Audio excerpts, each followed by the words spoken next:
وبركاته، واهلا بيكم في قناتنا آية اند ديما تي في. النهارده الفيديو اللي انتوا بتحبوه واحنا بنحبه كل الناس بتحبه هو مشتريات المدرسة.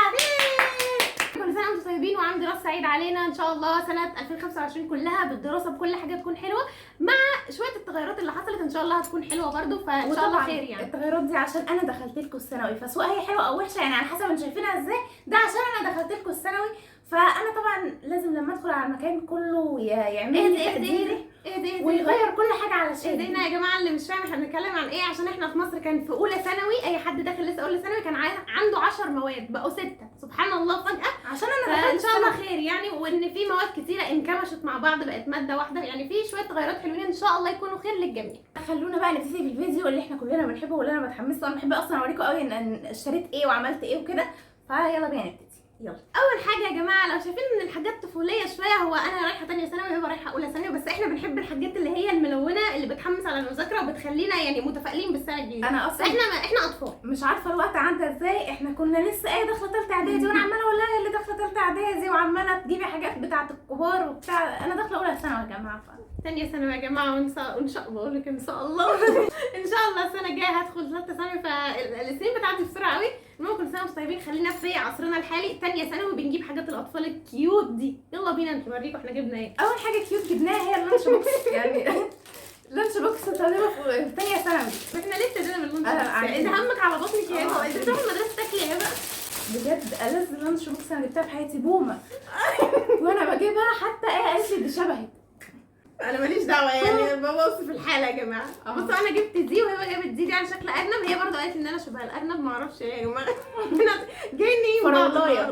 بصوا بقى يا جماعه، كأن هي حاضن اللانش بوكس وبتفتحوها كده كده فيها الاكل، وهي خامتها حلوه قوي، بتحسوا ان هي يعني كيوت كده. واهم حاجه ان هي صغيره يعني عشان ما تاخدش مكان كبير في الشنطه.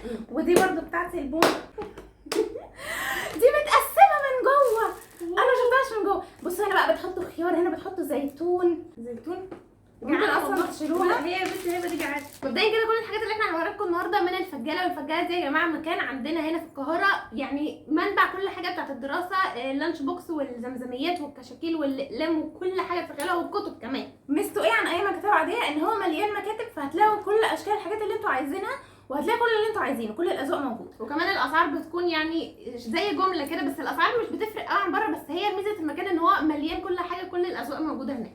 فدول كان سعرهم الواحده 35 جنيه.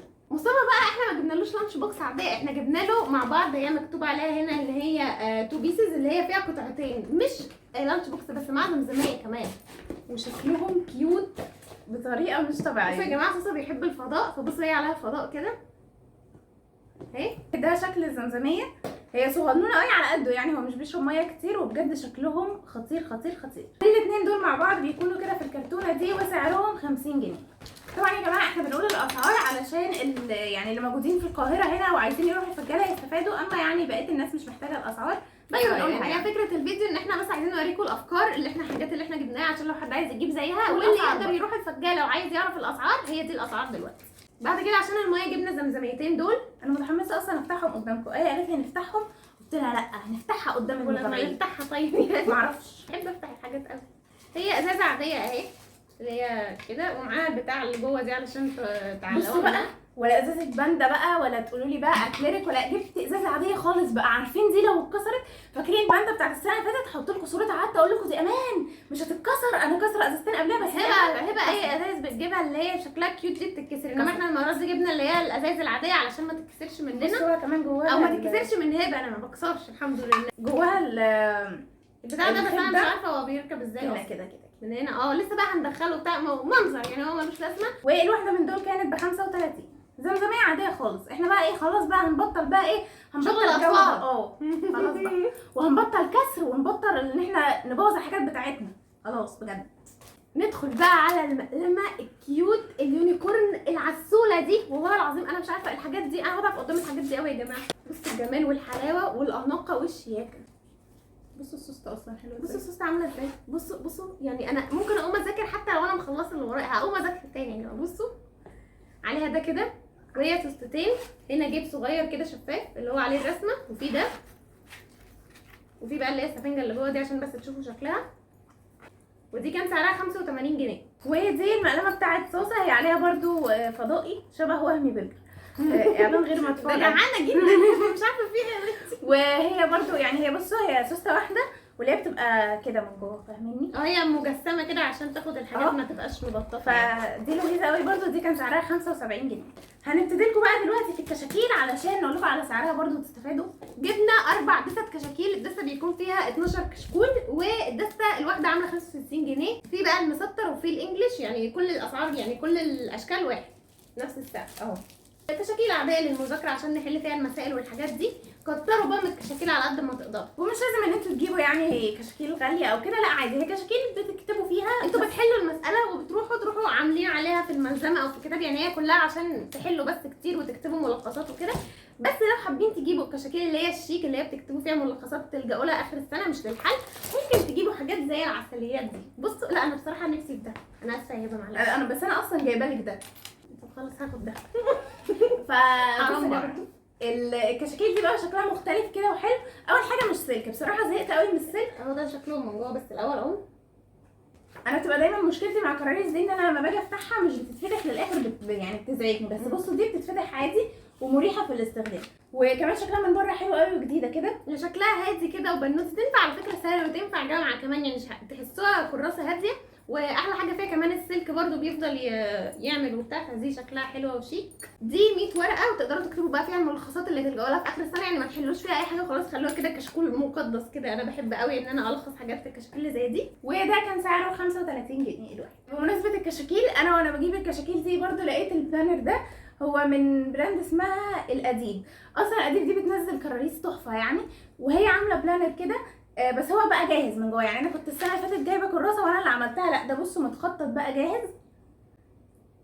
فبصراحه عجبني قوي. يعني هو ان انتوا الحاجه تبقى مكتوبه جواه اسهل بكتير من ان انتوا تقعدوا تعملوه، بس برضو اللي انا بعمله بيبقى ليه لمسه مختلفه، فانا يعني حابه تغير. يعني انا عن نفسي بخطط في اي ورق عادي، انا ما ايوه الحياه عندها فريش. وده كان سعره 55 جنيه، واكيد هيظهر بقى بعد كده في فيديوهات جايه وهوريكم انا بخطط فيه ازاي وبعمل فيه ايه. بس هو كده كده ان شاء الله ان شاء الله 2025 دي قد تكون اكتر حاجه تحفه انا جبتها، بس مش عايزه اقول كده يعني عشان بقيه الحاجات ما تزعلش، بس بجد هو تحفه.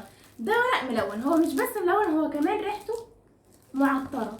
بصوا بقى في منه الوان. رولهم الورقه لا يقولوا ان انت بتشمي ورق وخلاص. لا والله العظيم هو فعلا معطر يا جماعه، هو معطر اهو ورق. استنى انا بقرا بالمقلوب. ورق تصوير. ايه ده؟ واو، ده انا بعرف اقرا بالمقلوب والله. وعمال اقول ايه علاقه، يعني ايه ورق تصوير اصلا؟ اللي هو يعني الورق ليه حد يحط في مكنه ورق معطر؟ ورق تصوير معطر مكتوب اهي، وفاخر. الوانه حلوه قوي، في منه الاصفر والاخضر والبيبي بلو والموف والبينك. دول 50 ورقه وكلها على بعضها عامله 55 جنيه. جبت فوم ساده، احنا مش بنحتاجه قوي في الدراسه، بس علشان برضو لما بروح الفجاله بجيب حاجات لرمضان يعني بعمل حساب ان انا ببقى محتاجه فوم على طول. ايوه لان هو مشوار يا جماعه، احنا بنروح من سنه لسنه، فاحنا بنستخدم الحاجات على مدار السنه مش بس في الدراسه، ممكن كمان نزين بيه حاجات وانشطه بقى والحاجات دي. ده كان سعره 35 جنيه.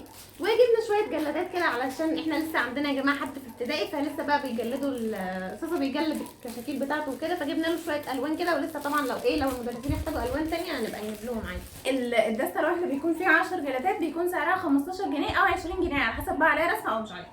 طبعا يا جماعه هي كانت جايبه شنطه السنه اللي فاتت هي وصوصه، بس انا ما كنتش بروح المدرسه فما جبتش الشنطه، فالسنه دي بقى دوري ان انا اجيب شنطه. انا جبت الشنطه دي. طبعا هيجي لي كومنت ان هي ممكن يكون شكلها ولادي شويه، بس انا لسه بقى هظبطها، جايبه لها ميداليات وحاجات هوريها لكم دلوقتي، وهظبط لكم شكلها واخليها لكم زي العسل. بس اهدوا بس عليا. حاولوا تختاروا الشنطه ان هي اكتر تكون عمليه، مش ان هي بس يكون شكلها حلو. ممكن اللي شكلها حلو دي تكون خفيفه او ما تاخدش حاجاتنا، بالذات ان احنا هنمشي بجهاز تابلت يا جماعه، فهي الشنطه من جوه يعني حلوه وفيها جيوب وتستحمل اي حاجه. هي عمليه بالنسبه لي. بصوا عشان فيها جيب من جوه للتابلت، وكمان السوست بتاعتها قويه وكويسه، الظهر حلوه، والبتاعات بتاعتها دي حلوه جدا ومتينه كده، فهي جميله بصراحه. ودي كان سعرها 250 جنيه. ده شكلها اهو. على فكره هي حجمها صغير شويه، يعني علشان كده بصوا يعني انتوا ممكن تكونوا شايفين ان هي شنطه، بس هي حجمها صغير سنه، بس انا عموما مش محتاجه الحجم في حاجه، وهي بجد شكلها حلو. عايزه اوريكم بالمره بقى الميداليات اللي انا جبتها علشان ازينها، وهبقى اوريها لكم اكيد في اي فيديو من الفيديوهات. جبت الميداليتين دول. بصوا يا جماعه الكايات يا جماعه، ايه ده؟ دول كانوا من روكسي، كانت الواحده ب10 جنيه. من مكان اسمه هبلة، اكيد ده غني عن التعريف، كل الناس تعرفه يعني، اللي بيعمل هدايات حلوه قوي قوي. جبنا الفياض دي علشان كل ماده بتتحط بالكتاب بتاعها بالكراسه بتاعتها علشان ما تبقاش الدنيا متلخبطه. جبنا دول فيها 12 واحده ب 45 جنيه. جبنا رزمتين ورقه فلوسكاب، الرزمه فيهم ب 25 جنيه. ده احنا بنحتاجه في امتحانات الشهر وكده، بنكتب بيه يعني بنكتب فيه حاجات مهمه برضه. جبنا بقى كوتشيات طبعا مختلفه. لا واللون الابيض ده مش عندنا خالص، بس خالص. يا جماعه الصراحه احنا بنعشق الكوتشيات البيضاء وهي اكتر حاجه بتليق على كل حاجه، فجبنا 2 عشان بس دخلت الدراسه كده ونبقى متفائلين. ده الكينج، ده الكينج. كان الواحد سعره 250 جنيه. جبنا منظمات للمكتب طبعا علشان انا لازم كل سنه اغير لكم المكتب كده واعمل لكم فيديو وانا بغير لكم المكتب. فبصوا بقى المنظم ده، بصوا هو مكتوب عليه ايه؟ بصوا بقى ايه بقى، هو مكتوب عليه كوزماتيك اورجنايزر، يعني بينظم المنتجات، مكياج، اكسسوارات. بس هي قالت احنا هنجيبه للمكتب، فقلت لها ماشي، وانا مغلوبه على امري.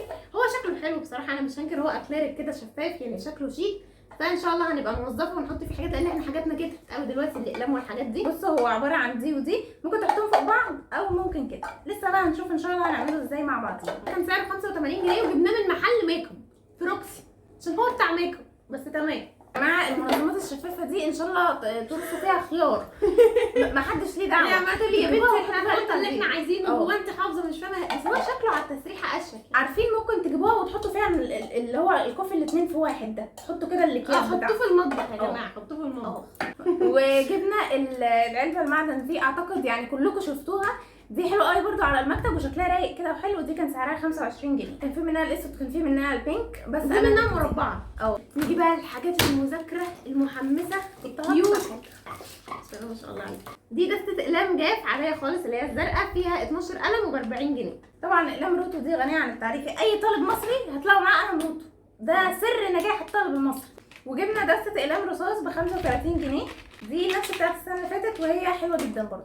احنا جربناها لانها خطها حلو، بتكتب حلو يعني. وجبنا 3 اساتيك، الواحده فيهم كانت ب 10 جنيه. واحنا جبنا اقلام جاف، بس بصراحه ما اكتفيناش، في بقى حاجات كيوت كده بتلفت الواحد يعني، بصراحه لازم يجيبها كده. بصوا يا جماعه، ده قلم جاف عادي جدا، بس بصوا بجد الشكل اللي عليه فوق ده، ايه الحلاوه دي. وده جبناه رصاصه عشان هو ولادي عليه كابتن امريكا، انا بفهم برضه في الكرتون وانا اي حد. شكلهم بجد تحفه، بس انا برضو بقى بصوا بقى، انا جبت ده عشان بصوا بيتحرك، فكانها بتقول لي برافو يا بابا كملي كده. بصي بتاعتك مش بتتحرك يعني انت دي تقولي فيها برافو ايوه ومش لا هتقولي لا برافو لا يا لا صاصة؟ لا لا.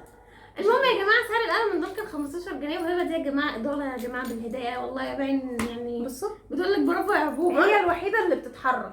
القلم ده معرفش جبته ليه، بس كنت مشتاقه له كده، القلم بتاع الطفوله ده اللي هو بيكتب اخضر اسود احمر ازرق، روعه والله العظيم. 15 جنيه بس قلم الطفوله. جبنا اقلام تاني ملونه علشان نكتب كده ونخلي الحياه كلها الوان. دي يا جماعه بجد هي دي الالوان الطفوله، اللي هي الالوان الجليتر، اللي هي بتكتب كده ايه برونز، عارفين البرونز، تخلوا الكراسه برونز. يا نهار ابيض، ده الكيمياء هتولع يا جماعه بالبرونز ده. فيها 4 الوان كده، ده انا طلعتهم لكم يا جماعه من كتر ما انا بعشقهم. فيها ازرق واخضر واحمر وبنفسجي. والمستر زمان كان بيزعق لي لما كنت بكتب بده عشان ده قلم المدرسين، بس انا دلوقتي هكتب بيه وهلخص بيه. كانوا 25 جنيه. بتاعتي ما فيهاش احمر.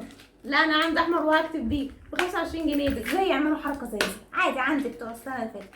يلا بصوا بقى العسل بقى، دول فيهم 8 اقلام وكان سعرها 40 جنيه، بجد عسليات موت. كنت بجيب اللي هم البريمه، بس بعد كده بقيت احس ان خطهم بصراحه ما بقاش حلو، ما بقوش زي زمان، فدول احسن يعني. اللي يلاقي دول يجيبهم كده، الثانيه تديه خطها رفيع وهتكتب احسن. اللي يلاقي دول يجيبهم، انا بعمل لها دعايه مجانيه. المصمم ايه اصلا؟ ما اعرفش والله، ما اعرفش اقرا اصلا. هو اسمه كولر بين، اسمه بول بوينت بين، تحفه يا جماعه، عسل. وبعد كده جبنا اقلام فلوماستر، دي بقى للتو دو ليست وللبلانر والحاجات دي، بتبقى حلوه برده. 12 لون 35، فيها الوان الدنيا والاخره، هتلاقوا كل الالوان اللي تعجبكم هنا. احنا عندنا كل الوان الهايلايتر اللي اتعملت واللي ما اتعملتش، اللي هي الفاقعه قوي واللي هي الهاديه قوي، بس احنا لقينا دول اكتر 3 الوان مش عندنا خالص، والتانيين لسه فيهم كتير، فقلنا لما نجيب ده تجديد برضه. الموف والاخضر والاصفر. لا ده مش اخضر، ده لبن. لا ده اخضر فاتح، ده لبن. ما تجادلنيش، ده لبن يا بنتي. هنبقى نشوف. هو شوفوا لنا يا جماعه ده لبني ولا، بس انا شايفاه لبني بعينيا يعني. اللي يكتب يقول ده اخضر ولا ازرق. بس دول كان سعر واحد فيهم 15 جنيه، احنا جبنا كل واحد اصلا لوحده يعني، مش بيجوا على بعض. على فكره الهايلايتر لو مش عايزين تجيبوا الباكت اللي هي على بعضها بيتباعوا بالواحد عادي، حتى الالوان العاديه كمان لو حد عايز يجيب 1 2 على حسب انتوا عايزين تجيبوا. ايوه، لان انا لقيت الباكت كله فيه نفس الالوان اللي عندنا، فقلت بقى اجيب دولت ونغير يعني. بصوا بقى العسل دي، خرابي عليا. فهميهم بقى دي. دي ستيكي نوتس بس للناس الكيوت. حاجه كده يعني. انا جبت الستيكي نوت بس دي عشان بس انا بحب الانجاز. جبت دي على شكل ورقه شجر. حد عنده معلومه عنده قانون يكتب في دي. يا بنتي وريهم يا بنتي الحاجه ايه يا بنتي. ستيكي نوت يعني ما شوفوا الروعه، شوفوا الالوان على شكل ورقه شجر اهي. شوفوا بصوا بقى مع نفسكم انتوا. بصوا بقى فيها 3 يعني مش هي دي بكام يا بنتي؟ دي كانت ب 20 جنيه. ب 20 جنيه. بصوا بقى، بصوا اول واحده، طب بصوا تاني واحده، طب بصوا كده تالت واحده. ايه العسل ده يا بنتي يا هبه؟ ايه القمر ده؟ شوفوا الجمال. لا بصراحه اصلا الكرتونه اللي هي جايه فيها بصراحه اصلا شكلها حلو. ودي كانت ب 40 جنيه. التودو ليست انا نفسي قوي من زمان اجيب تودو ليست جاهزه. انا بجد انا مش عارفه انا ازاي. بصوا بقى هوريكم شكلها. هي بصوا بتكتبوا كده. هبه يا جماعه بتشيل الكيس وبترميه عندي انا. ارتقي شويه. بصوا بتكتبوها كده وبعدين بقى يعني بتتشاف كده. والله لا اشيل لكم واحده زي النتيجه يعني ولا ايه؟ ايوه. وبعدين بقى ايه بتحطوها كده قدامكم. وفي برضو اللي هي بتبقى بتلزق. بس ليه انا جبت دي؟ عشان دي اكبر وانا طبعا مهامي كتير ما اقولكوش وبصحى اعمل حاجات كتيره ويومي كله انجاز، فلازم اجيب واحده كبيره شويه علشان الانجاز. دي كان سعرها 40 جنيه وبصراحه حاسه ان سعرها حلو قوي على الكميه اللي فيها. يعني هي فيها حبه كتير تكفيكوا حبه كتير يعني. فيها حبه كتير فعلا. جبنا بقى فواصل الكتب دي. احنا بنحب قوي اللي هي الالوان الهاديه مش الالوان اللي هي كده دي. بنحبها برضو بس قلنا نجدد يعني. تجديد. ودي كان سعرها 20 جنيه. جبنا تيكيتات في اللي هم دولت ودولت يعني شكلين مختلفين. ده توي ستوري ومستر بطاطس. ودي صوفيا والاستاذ ميمي. كنا بنقول عليه مايونيز زمان. دي كانت بكام؟ دي كانت ب 15 ودي كانت ب 10. دي بيكون فيها استيكرات كمان. واخيرا يا جماعه خلاص احنا كده بنشطب. جبنا 3 مساطر. الواحده كانت ب 5 جنيه. دي 20 سم شفافه. و3 برايات برضو الواحده ب 5 جنيه. وده الوانهم كده. وجبنا ليه ده اللي اتبقى للاخر يعني اشمعنى؟ هو شكله غلبان من الاول والله. ده جلو وسعره كام؟ سعره 15 جنيه تقريبا.